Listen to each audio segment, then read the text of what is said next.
Hello everyone, welcome to our podcast, Echoes of Freedom, the Philippines Independence of 1898. Hey everyone, welcome back to History Speaks, the podcast where we learn past to understand the present. I'm EJ.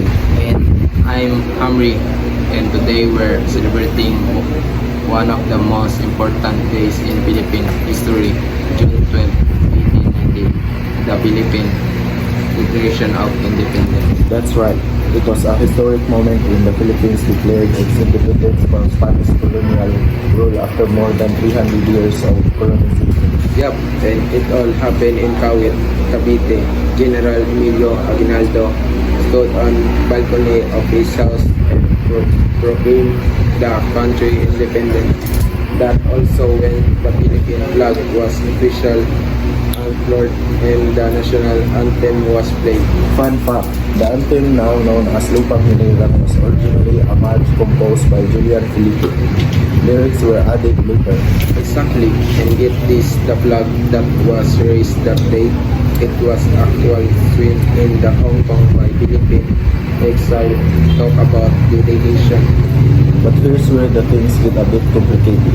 Although the declaration was bold and inspiring, it wasn't recognized by Spain or by the United States, which had just defeated Spain in the Spanish-American War. Right, the Philippines declared independence, but the Treaty of Paris, signed in December 1898, transferred control of the Philippines from Spain to the US without consulting Filipinos at all.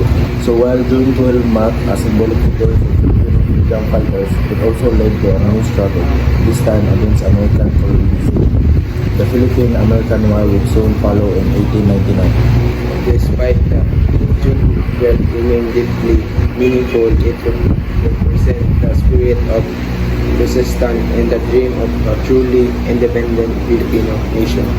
And it wasn't until 1962, more than 6 decades later, that President Diosdado Macapagal officially moved the celebration of Independence Day from July 3 to June 12, to honor that original declaration.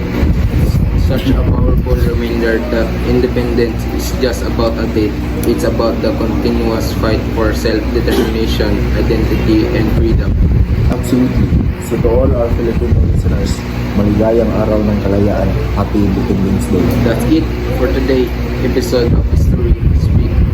Catch up the next time as we explore more turning points in history. Don't forget to like and follow and share.